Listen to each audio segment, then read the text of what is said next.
It's the game's traditional rivalry, and if you're a cricket lover, you always wait for the Ashes. England taking on Australia, steeped in history. We've seen some great contests over the years, and this time, though, I would say it's a little anticlimactic because Australia have so far dominated the series. England are 2-0 down. Australia look firm favorites heading into Boxing Day to seal the series and make it 3-0. So I'm joined by our friend from Australia, former Australian Test cricketer Geoff Lawson, joining us to look ahead to the Boxing Day Test, a festive occasion.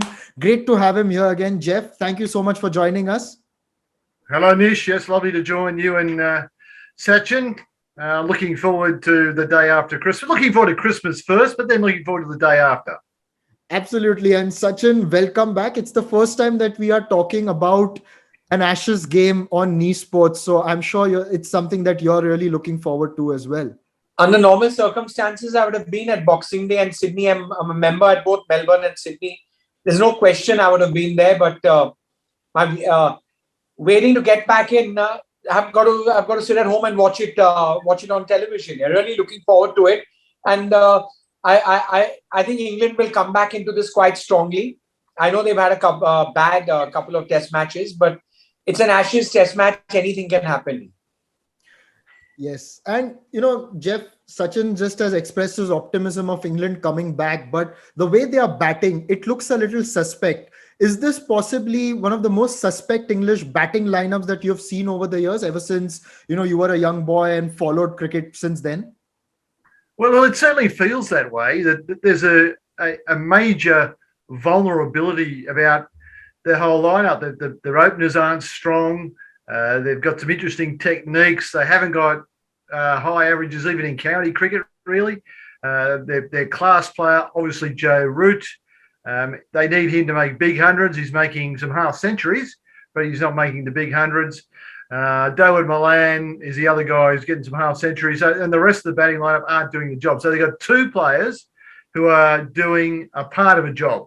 And you need 6 or 7 to do the full job in Australia. So it's hard to see where they could get the runs from to put themselves into a competitive position in the series. The Australian bowling is quite strong, and coupled with England's batting so far being pretty weak, it's a tough ask for England. Sachin, looking at the England lineup, why are you optimistic about them possibly making a comeback, especially considering the way their batting has been performing? See, I think they've been more acclimatized right now than they were in the first 2 test matches, because they've been in and out of bio bubbles right through. And Malan and Root have got going. I think Burns, I know Burns has had a couple of bad innings, and I think he'll get going. I think Pope is due a big one. Pope's a good batsman. And I think Butler and Stokes have shown they can stay at the crease. But the one thing where I feel the retirement of Moeen Ali from the long format of the game has hurt England, for the simple reason he would bat at 7 and he'd play the role of the additional spinner, and he'd always get runs and he'd take 2 or 3 wickets. A very good fielder. Not having Moeen Ali playing Test cricket right now is something that I think has affected their balance a little bit. I think that's an issue. I'm not saying him playing would have got them to win, but it would have made them a little more competitive, I reckon. But I would back Root and all to come back into this strongly. I mean, full credit to Justin Langer and his team for having taken the momentum from the T20 World Cup into the Ashes. Clinical performance. And even when they don't have Hazelwood, they missed Hazelwood and Cummins in the last game. Their bench strength, or as Justin would said in his interview, the nursery of fast bowlers is there for them. And someone like a Sean Abbott, who I reckon is good enough to play for Australia, won't even get a look in because there are so many other bowlers before him. Moses Enriquez does not get into the team. That shows you the bench strength of Australia right now is very strong here. And Geoff, when you look at the openers especially, and you have someone like a Rory Burns, interesting technique. You've got Haseeb Hameed. Dom Sibley is not on this tour. But as a fast bowler and someone bowling with the new ball, What would be your approach and your thoughts running in as you see someone playing that way?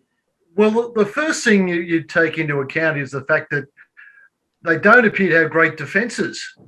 They like to play their shots. I mean, maybe a hangover from T20 or even 50 over cricket, that they're not prepared to occupy the crease and defend for long periods. And that's the hallmark of Test opening batsmen. I mean, Hamid sort of looks good. He gets on the front foot and drives quickly, but then he finds himself on the back foot and he edges a lot. His dismissal second innings in Adelaide was astonishing, really, when you looked how far forward he played, and yet he gloved it from about waist high. And that was an astonishing shot. Now, that's someone who really isn't on top of his game, hasn't got a back foot game. The kind of player, if we talk about in 3 or 4 years, might be a really good Test cricketer, but at the moment he hasn't got a defence. And Burns, wow, I mean, that setup of his, back lift up and around. I mean, he edges because the bat comes down at an angle, and the Australian bowlers are fast enough and straight enough to use that deficiency to their advantage, and they've got some edges through that. I mean, apart from the first ball of the series, of course, where he left his legs up open. And now he's thinking about that, and he's not covering his off stump. So, yes, he's been successful in England, but in Australian conditions against a really quality pace attack, and I mean, Sachin touched on it, that no Cummins or Hazelwood in the second test, and yet Australia won by 275 runs because they could bring in Nessa and Richardson and not even have to think about someone like Sean Abbott. And in fact, they brought Scott Boland on as a reserve trainer at the moment in case they've got an extra injury. I don't think he'll play, but that's the kind of depth we've got at the moment. So challenging those two openers, it's not as if you've got Edrich and Boycott out there, or Luckhurst, or even Chris Broad out there. They just look vulnerable. Their techniques don't look good, and they haven't acclimatised to Australian wickets at all. There's been plenty of bounce in Brisbane. There was plenty of bounce in Adelaide, actually. It was a little bit slower and a bit more tennis ball bounce, but the bounce was still there. The Australians know how to use it. So England are not getting good starts, and you need that in Australia to give that middle order a chance to flourish. Yes, exactly. And Australia, as you mentioned, have been clinical, Sachin. And you look at someone like a Labuschagne, who's now the world number 1 ranked Test batsman. And, you look at something like that, and you look at Stephen Smith, who's yet to get a really big score as we expect from him. What are your thoughts on Australian batting, especially that has, really dominated and can continue to do so? You just look at the strength. You've got you can't get Mitch Marsh and Moses Enriquez into that team. You've got a battery of fast bowlers there. Matthew Wade can play on his own as a batsman. They can't get in for the love of life. The only slot that I reckon there'd be a fight for would eventually be the opening slot, is who would open with Warner. That's how strong they are right now. And Sydney Great Cricket, I reckon, is the strongest club comp in the world. The other Australian club competitions are very strong, very competitive, and this is their nursery. So your Randwick Petershims, your University of New South Wales, your Claremont Cricket Club in Perth or Midland Guildford, Kensington Cricket Club in Adelaide, and obviously the big clubs in Melbourne. This is your nursery for cricket, and Australia is very the strength of their club cricket, their pathway, their academies has held them in good stead, and they keep producing the goods time and time again. Yeah, it's embarrassment of riches again, and good on them for that. Yeah. Geoff, the last time England played at Melbourne, it was a pitch that was really under the scanner because it literally had nothing. Alistair Cook got that big double 100 and there wasn't a result over there, obviously. And last year, we had a very good test match between India and Australia. What are your thoughts about the Boxing Day pitch? What can we expect, and how much will Australia dominate, you feel? Well, it's a very good question, Nish, because the Melbourne wicket has been a drop-in wicket now for about a dozen years, 15 years, and it can produce very flat pitches. You just mentioned the Cook double 100. Even last year's India Test match I mean, the players made it exciting, but the pitch didn't. So they've had a lot of sort of bland pitches in Melbourne, and that produces bland cricket. Now, the talk is that the curator is going to leave a bit more grass on it and not over-prepare it, so it might seam and spin, a bit like Adelaide did, which is also a drop-in pitch. So, people don't want boring, high-scoring draws. They want some decent cricket. And I don't think England don't really want to come away from Melbourne with a draw, even though that's an advantage to them having lost two. They want to win a game. So they want something in the pitch to bowl Australia out with. So I think that the pitch will have something to offer. It won't be one of these really flat, bland, drop-in pitches that we've had for some time. As I say, the curator's talking about giving the bowlers something. And even if it spins towards the end, that's fine. As long as the ball has a bit of a chance against the bat. The other option is, of course, that if England want to get into this series, they need something in the pitch because their bowlers actually have got enough edges to win games, but they can't catch. So they need a good pitch down there to catch on. That's one of their big failings so far. So, yeah, something in the pitch would be nice. The only trouble is, if it does move around a bit, Australia have got the troops to handle any situation. And we've hardly mentioned Nathan Lyon, who's been outstanding in the first two Test matches. Now, Brisbane is a very different pitch to Adelaide, but Lyon's done the business on both of those pitches, and he's really backed up the fast bowling quality. He's bowled lots of overs. England haven't been able to score off him, and he's also picked up crucial wickets. So if it spins a little bit, that might help Australia as well. And we're not sure which spinner England want to pick. They picked Leach for Brisbane, and he was smashed out of the attack. They shouldn't have picked him in Brisbane because it was a green wicket up there, and they should have picked seam bowlers. Adelaide was always going to turn. They didn't play him. They played an extra seam bowler. So they would like it to spin. And I think Leach is a decent bowler, but he needs some conditions to help him. So if it spins, good for Lyon, but also good for Leach. And as a fast bowler, again, what are your thoughts about the way England have managed their resources, especially with Broad and Anderson, and the way they've approached getting the fast bowling lineup together? Do you agree with their strategy, or do you feel that they should possibly continue to back the two veterans and get some of the other youngsters around them? Well, their approach can only be described as mystifying. Whatever happened in Brisbane? How could you leave Broad and Anderson sitting on the sidelines at the Brisbane cricket ground with a bit of grass on the pitch because the weather had been quite wet up there? We've got a La Nina effect here at the moment, so it's quite wet down the East Coast. And play a couple of other guys who nowhere near experienced. That will remain the most mystifying decision of this series. So then they brought them in at Adelaide, which was fair enough, but they didn't play an extra spinner. And both of them bowled quite well. They swung the pink ball a bit. They beat the bat a heck of a lot of times. And so let's say they were unlucky because Labuschagne played a miss. I think it was 28 times in his 100. He also got dropped and caught off a no ball.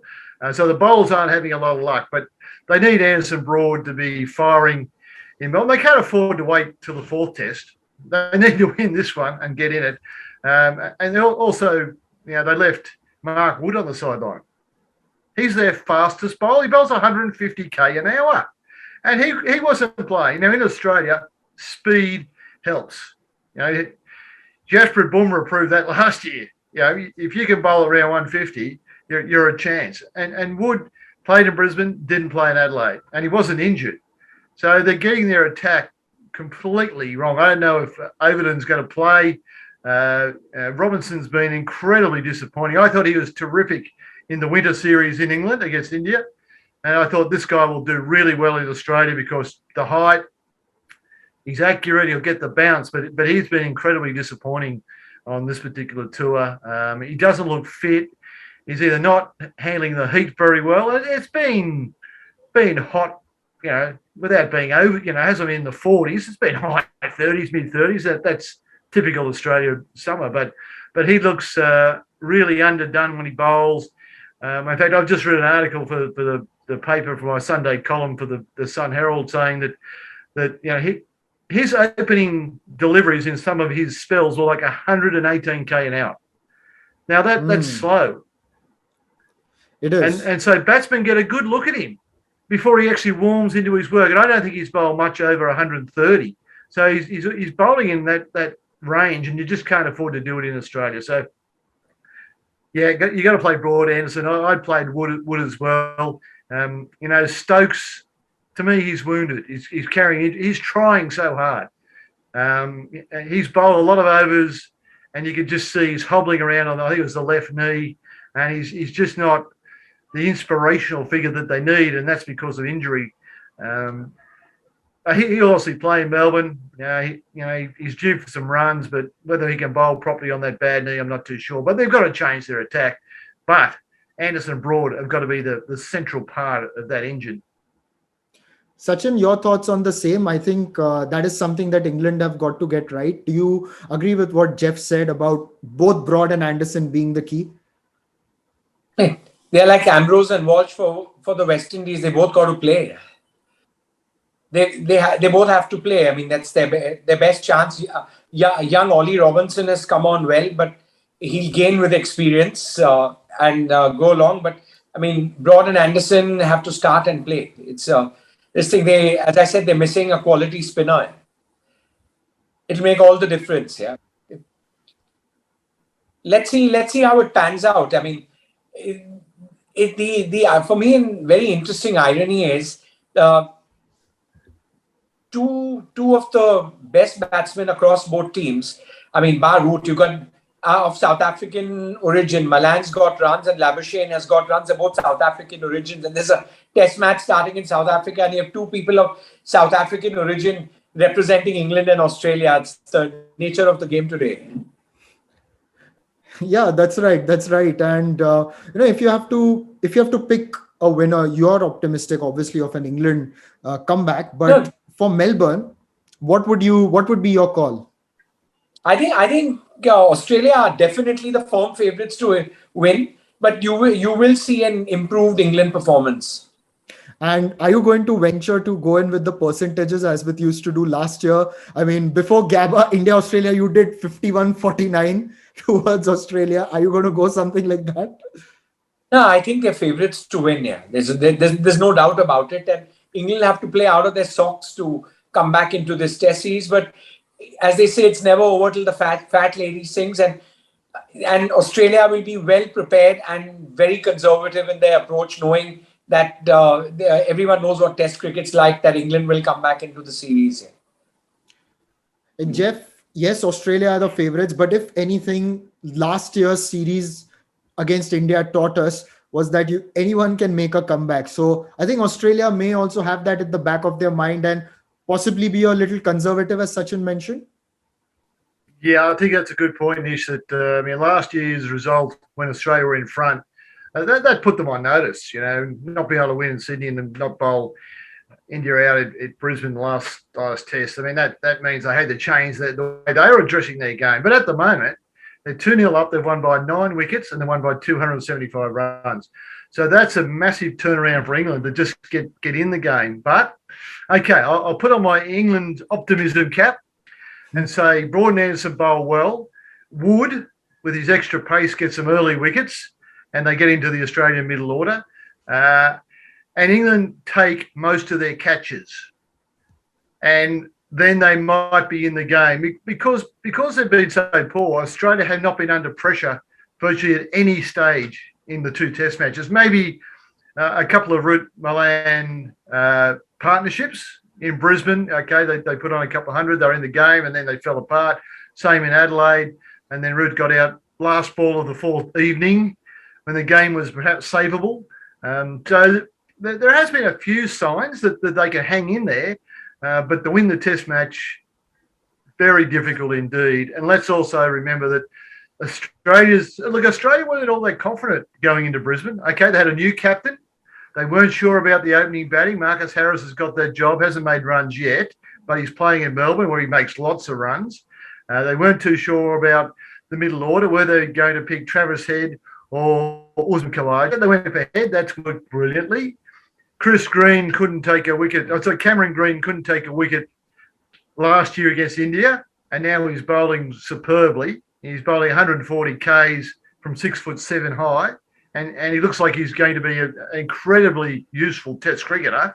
And then they got Alex Carey, the new keeper, who can also bat coming in at 7. The new captain's done a great job. He's had a game off, so he's fresh, and the reserves look pretty good. So Australia have gained confidence out of their wins as well. So England have to overcome a number of hurdles. So, yeah, look, it's a long way to get back in this Test match. But look, I hope it's competitive. I mean, I love competitive Test cricket. But England will have to get good starts with the bat, take their catches, and maybe they play Leach and he bowls well and it spins a little bit and puts Australia under pressure. But you've got to think Australia by, another 150 runs there. I'll make a prediction. All right, there you have it. And I like the way you said England have to hold on to most of their catches, not all their catches. Well, I think they dropped 7 in the first innings in Adelaide. Okay, nobody catches all their catches. It just doesn't happen. Although Australia, I must admit, they caught all their catches. The only one they missed, they let that ball go between being Carey and Smith at slip off Butler. Otherwise, the Test would have been over a day earlier. So they didn't actually drop it, but they did miss it. Other than that, they caught everything. Smith and Warner had slipped. Cameron Green in the gully and third slip. It's got buckets for hands. So Australia took their catches. And let's also remember that the second Test went into the last session of the game. So it was after tea or dinner or whatever you want to call it, the last session in a night game. But it went into that session. So imagine if Australia had dropped a couple of those catches or England had caught some. You never know. Hey, Sachin, any guesses? We'll end it here with you. Geoff picked out a margin. You have any guesses for that? See, England will have to do something extraordinary to win at Melbourne, but extraordinary things happen. But if you ask me, highly improbable. It's advantage Australia by a mile, yeah. But cricket's a funny game. I've always said that. I'd love to see England come back into it. Then we can go into Sydney and into Perth. Maybe I might make Australia to watch that. I'm being selfish here again, but anyway. The Perth one, I think, has moved to Hobart now. So to Hobart, the Hobart Test. But I mean, again, wearing my WACA members hat, one wants to go there and watch cricket or at the Optus. So anyway, what it is what it is. Yeah, but advantage Australia. It's a good solid defense that you've played here. And when I asked you about the margin, didn't give me the margin, but you've picked up the favorite. So Geoff, Sachin, thank you so much for joining us. We hope all our viewers have a very good festive season ahead. Merry Christmas and a Happy New Year to you all. Geoff, Merry Christmas and a Happy New Year to you in Australia. I hope you have a good holiday season. And Sachin, we have a holiday season here. I'm sure it'll be a good one here. Yeah. You take care all. Henry, call you tomorrow. Talk to you, Sachin. Looking forward to opening the presents under the tree. But everyone stay safe. Enjoy your holidays, whoever your God may be. Yeah.